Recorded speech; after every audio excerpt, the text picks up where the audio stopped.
পাহাড়ের সুবিশাল রেঞ্জ অসাধারণ লাগছে। প্রথমবারের জন্য প্রত্যক্ষ করছি, বলে বোঝাতে পারবো না কি মানে মনের অনুভূতি।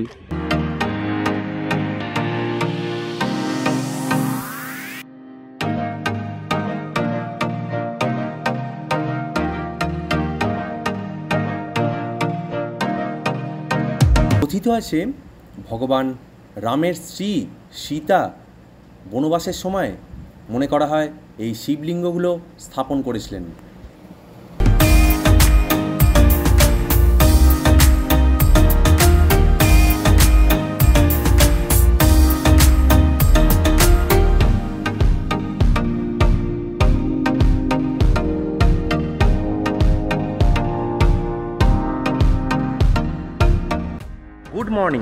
গুড মর্নিং বন্ধুরা, আশা করি সবাই খুব ভালো আছেন। আজ 15ই মার্চ শনিবার। এই মুহূর্তে ঘড়ির কাঁটা বলছে সময় হয়ে গেছে সকাল 9টা। আজ আমাদের লাস্ট দিনে প্রথমেই আমরা চলে যাব পঞ্চলিঙ্গেশ্বর মন্দির দর্শন করতে।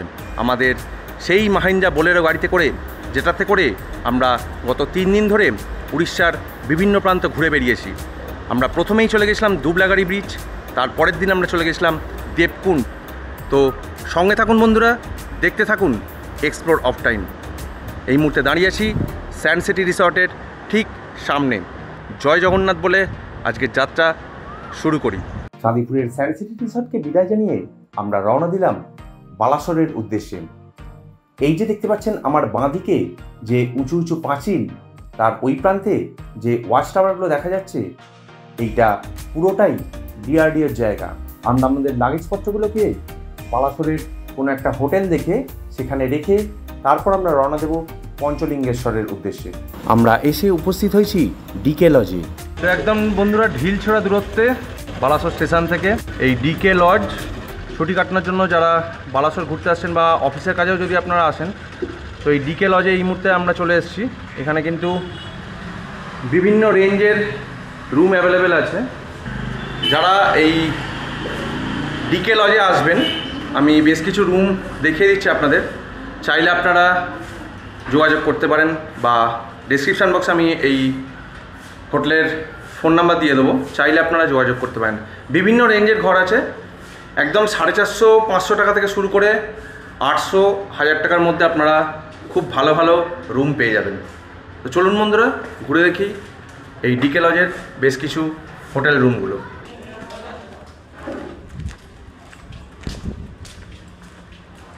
সিঁড়ি দিয়ে উঠে ফার্স্ট ফ্লোরে আমরা প্রথমেই চলে এলাম এই ডবল বেডরুমের এই রুমটায়। এই রুমটার ভাড়া ওনারা বলছেন 700 টাকা করে। বেসিন, ওয়েস্টার্ন স্টাইল কমোড, গিজারও আছে।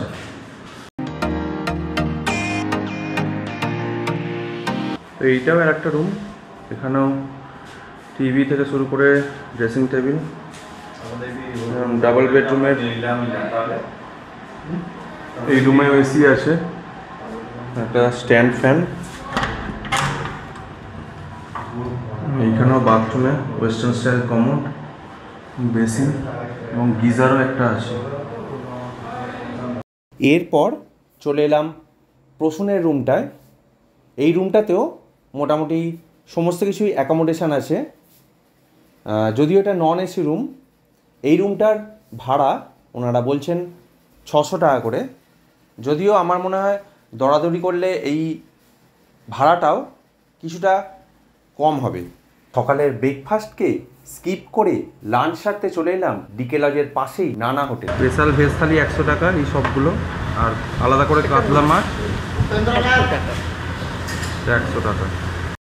কয়েকজন লোকাল লোকের সঙ্গে কথা বলে জানতে পারলাম এই নানা হোটেলের এই বালাসোরে বেশ নামডাক আছে। লাঞ্চ সেরে আমরা বেরিয়ে পড়লাম পঞ্চলিঙ্গেশ্বরের উদ্দেশ্যে। এই বালাসোর স্টেশন থেকে পঞ্চলিঙ্গেশ্বরের দূরত্ব প্রায় 30 কিলোমিটারের কাছাকাছি। সময় লাগবে 1 ঘন্টার ওপর।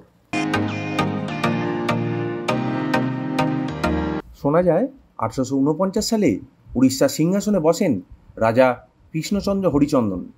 তার রানী অন্নপূর্ণা দেবী স্বপ্নে দেখেন যে ভগবান শিব তাকে আহতি উপত্যকার পূর্বে প্রবাহিত জলধারার গর্তে 5টা প্রতীকের পুজো করতে নির্দেশ দিয়েছেন।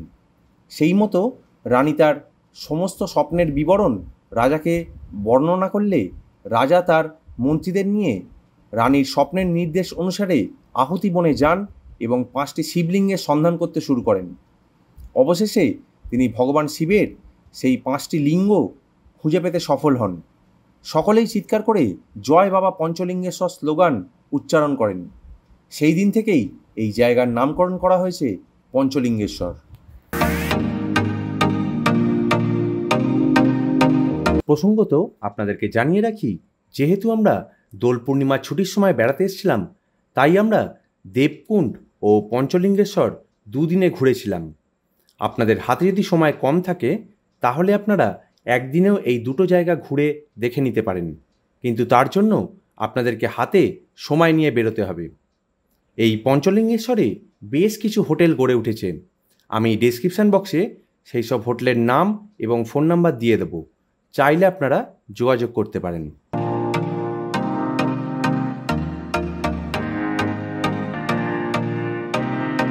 নীলগিরি পাহাড়ের সুবিশাল রেঞ্জ অসাধারণ লাগছে। প্রথমবারের জন্য প্রত্যক্ষ করছি, বলে বোঝাতে পারব না কি মানে মনের অনুভূতি। সত্যি প্রকৃতির এরকম অপরূপ শোভা দেখে সত্যি আশ্চর্য হতে হয়। এইখানে হচ্ছে সুবিশাল পার্কিং লট।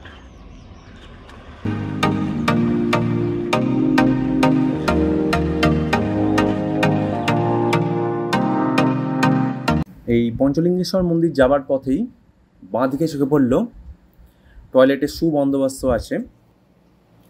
এছাড়াও এখানে বেশ কিছু দোকানও চোখে পড়ল। তো এই উড়িষ্যা ট্যুরিজমের বোর্ড চোখে পড়ল, শ্রী শ্রী পঞ্চলিঙ্গেশ্বর টেম্পল। এসে আমরা উপস্থিত হয়েছি এই মুহূর্তে। গাছপালায় ঘেরা কি অসাধারণ জায়গাটা দেখুন একবার খালি বন্ধুরা।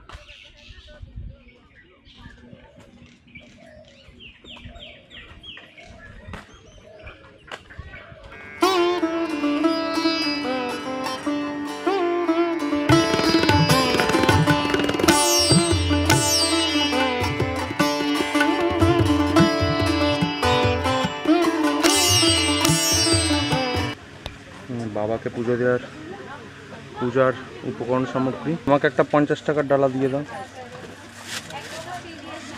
ডালা দিতাম না, এই প্লাস্টিকেই দাও দাদা।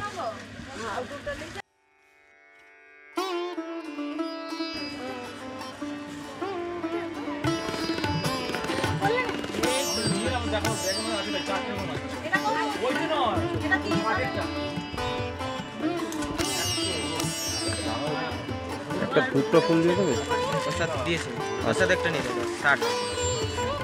আমরা 3 বন্ধু মিলেই ডালা কিনে ওপরের দিকে রওনা দিলাম। কথিত আছে ভগবান রামের স্ত্রী সীতা বনবাসের সময় মনে করা হয় এই শিবলিঙ্গগুলো স্থাপন করেছিলেন। তো অবশেষে এই সিঁড়ির যে স্টেপ এইটা শুরু হলো। গোনা তো সম্ভব নয়, কারণ এইরকমভাবে একটানা উঠতে হবে। এই 4-5টাই দেখাই।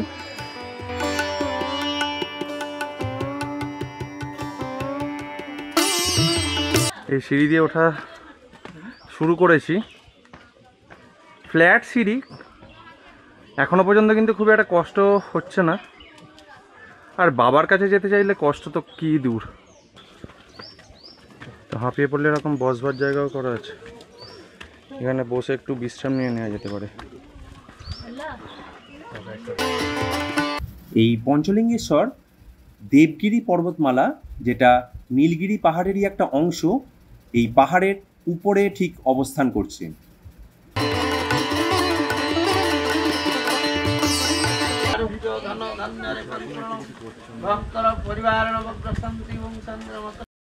এই পঞ্চলিঙ্গেশ্বর আসলে কুলডিহা যে বন আছে বা অভয়ারণ্য, সেইটারই একটা অংশ বলা যেতে পারে।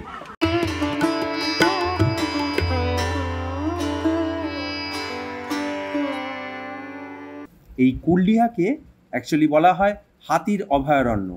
এই বনে হাতি, বাইসন, ভালুক ছাড়াও হরিণ এবং আরও নানান প্রাণী কিন্তু দেখতে পাওয়া যায়।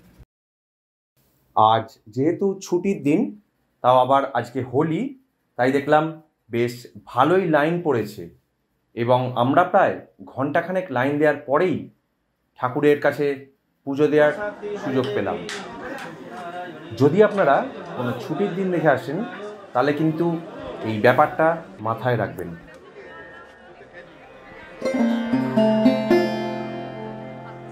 এই দেখুন বন্ধুরা, এইরকম একটা তীর্থস্থানে এসেও এইরকম জিনিসগুলো চোখে পড়ে যায়, যেগুলো খুবই দৃষ্টিকটু লাগে। প্লাস্টিকের বোতল থেকে শুরু করে প্লাস্টিকের নানান রকম জিনিস। আমরা আর কবেই বা সচেতন হব? উত্তরটা অজানাই থেকে যাবে মনে হয়।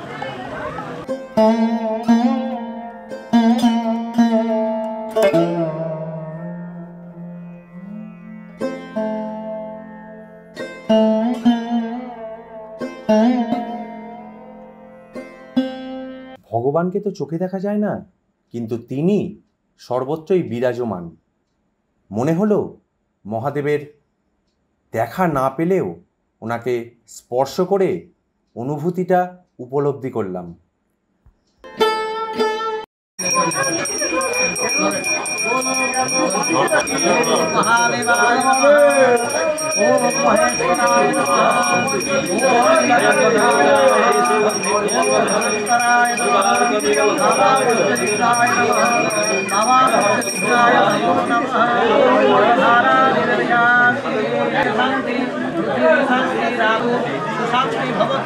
सर्वे नवग्रहा भवतु शुभं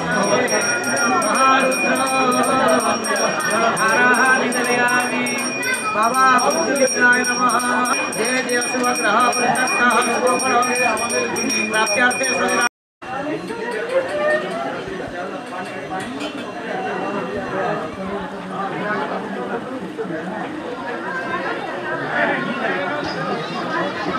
বন্ধুরা, বাবা যদি সঙ্গে থাকে আর বাবার আশীর্বাদ যদি সঙ্গে থাকে, তাহলে কিন্তু বন্ধুরা কোনো দূরত্বই বেশি দূরত্ব মনে হবে না আপনার কাছে। তাই এটুকু বলতে পারি, যদি হর হর মহাদেব বলে যদি একবার এই সিঁড়ি দিয়ে উঠতে শুরু করে দেন, তো এই দূরত্বটা হয়তো আপনার কাছে কিছুই নয়।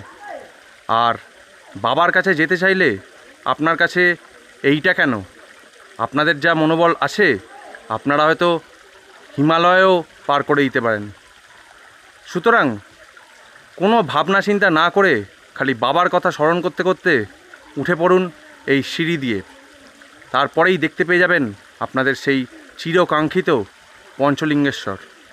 ভিডিও করবার চক্করে আমি হয়তো সিঁড়ির সংখ্যা গুনতে না পারলেও ছোট্ট রিশান কিন্তু অবলীলাক্রমে মনোযোগ সহকারে সেই কাজটা কিন্তু করে গেছে। ও কিন্তু এসে আমাকে জানিয়েছে যে প্রায় 250টার উপর সিঁড়ি অতিক্রম করবার পরেই আমরা এই পঞ্চলিঙ্গেশ্বর মন্দির দর্শন করতে পেরেছি। পঞ্চলিঙ্গেশ্বর মন্দির দেখে আমরা রওনা দিলাম নীলগিরি জগন্নাথ মন্দিরের উদ্দেশ্যে।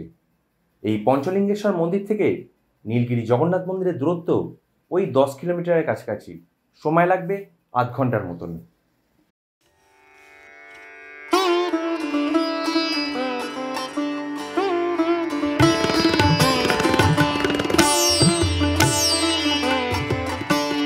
পঞ্চলিঙ্গেশ্বর মন্দির দর্শন করবার পর চলে এলাম নীলগিরি জগন্নাথ মন্দিরের সামনে, আর এর ঠিক পাশেই রয়েছে রাজবাড়ি। এই জগন্নাথ মন্দির নীলগিরির স্বর্ণচূড়া পাহাড়ের পাদদেশে অবস্থান করছে। এটি উড়িষ্যার অন্যতম জনপ্রিয় মন্দিরগুলোর মধ্যে একটি এবং এটি বালাসোর জেলার দ্বিতীয় সর্বাধিক বিখ্যাত মন্দির।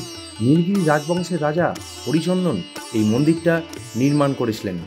এই মন্দির সকাল 8টা থেকে রাত্রি 9টা পর্যন্ত খোলা থাকে। এই হচ্ছে নীলগিরি রাজবাড়ির প্রবেশদ্বার। 1950-এর দশকে রাজা কৃষ্ণচন্দ্র হরিচন্দনের রাজত্বকালে তিনি ময়ূরভঞ্জ রাজার পুত্র কৃষ্ণচন্দ্র ভঞ্জকে দত্তক নিয়েছিলেন। তিনি রাজা শ্যামচন্দ্র হরিচন্দনের উত্তরসূরি হয়ে পরবর্তীকালে নীলগিরির শাসক হয়েছিলেন।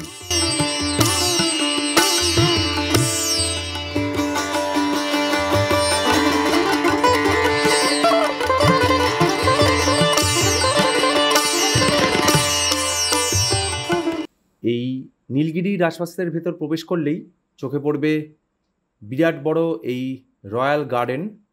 এইটা এখানকার প্রধান আকর্ষণ বলা যেতে পারে, যদিও কালের বিবর্তনে বা নিয়মে এই মুহূর্তে আর কিছুই সেরকম অবশিষ্ট নেই।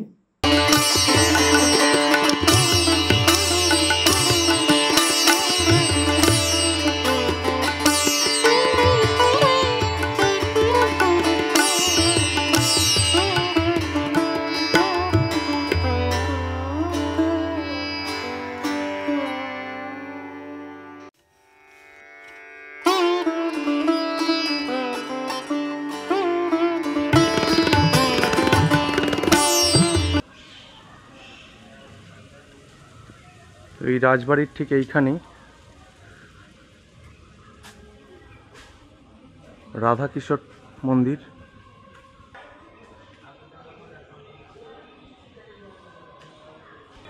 ঠিক রাজবাড়ির ঠিক পেছনেই নীলগিরি পর্বতমালার সুবিশাল রেঞ্জ, এটাও চোখে পড়ছে।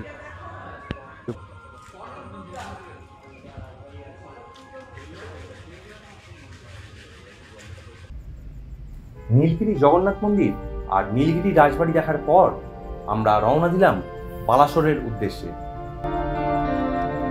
প্রসঙ্গত জানিয়ে রাখি, আজ চাঁদিপুর থেকে বালাসোর স্টেশন এবং সেখান থেকেই এই পঞ্চলিঙ্গেশ্বর সহ এই নীলগিরি রাজবাড়ি হয়ে আমরা আবার এই বালাসোর রিটার্ন করছি। আজকে যেহেতু গাড়িতে এসি চলেছে, তাই আজকের ভাড়া আমাদের পড়েছে 3200 টাকা। আজ রাত্রিটা আমরা বালাসোরের এই ডিকে লজেই কাটাবো। কাল সকালবেলা আমাদের এই বালাসোর স্টেশন থেকে ট্রেন আছে 07221 সেকেন্দ্রাবাদ সাঁতরাগাছি। এই স্পেশাল ট্রেনে চড়ে আমরা চলে যাব সাঁতরাগাছিতে। মানে পরপর হোটেল আছে, হোটেল দ্রৌপদী, এর পাশেই ডিকে লজ।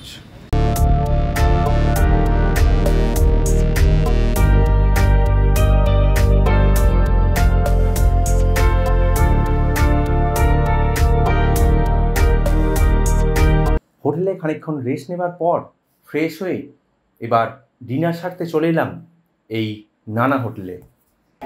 তো এই স্পেশাল চিকেন বিরিয়ানি এই নানা হোটেলে, এটার দাম নিয়েছে 160 টাকা। আর ডিম আছে দুখানা, এইরকম বড় বড় চিকেনের পিস আছে, রায়তা। তো এই হচ্ছে চিকেন বাটার মশলা,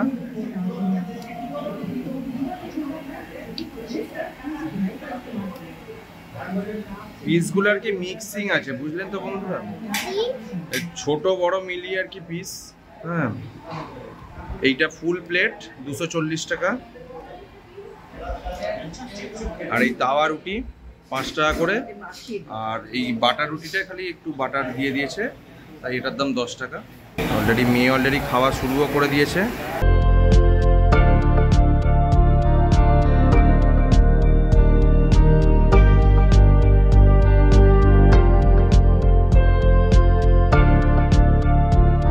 এখানে কিন্তু চাইলে বন্ধুরা আপনারা অনায়াসেই লাঞ্চ এবং ডিনার কিন্তু করে নিতে পারেন। খুব সুন্দর খাবার দাবার। বালাসোর স্টেশন থেকে জাস্ট 3 নম্বর হোটেলটাই হচ্ছে এই নানার হোটেল। এখান থেকেই আমরা আমাদের আজ দুপুরের লাঞ্চ এবং রাত্রিবেলার ডিনারটা সেরে নিলাম। তো যদি আপনারা বালাসোর আসেন তাহলে কিন্তু এইখান থেকে আপনারা খেয়ে দেখতে পারেন। নির্ধারিত সময় থেকে প্রায় 4.5 ঘন্টা দেরিতে 10:45 নাগাদ আমাদের ট্রেন এসে প্ল্যাটফর্ম ছিল বালাসোর স্টেশনে।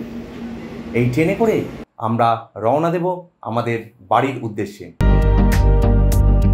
বন্ধুরা, এই সমগ্র পঞ্চলিঙ্গেশ্বর সহ দেবকুণ্ড এবং চাঁদিপুর এবং দুবলাগাড়ি এই সমস্ত জায়গার ভিডিও আপনাদের কেমন লাগলো অতি অবশ্যই আমাকে কমেন্টস করে জানাবেন। যদি এই ভিডিওগুলো ভালো লেগে থাকে অতি অবশ্যই একটা লাইক, কমেন্টস, শেয়ার করে চ্যানেলটাকে সাবস্ক্রাইব করে পাশে থাকবেন। ভালো থাকবেন বন্ধুরা। শুভরাত্রি। ধন্যবাদ।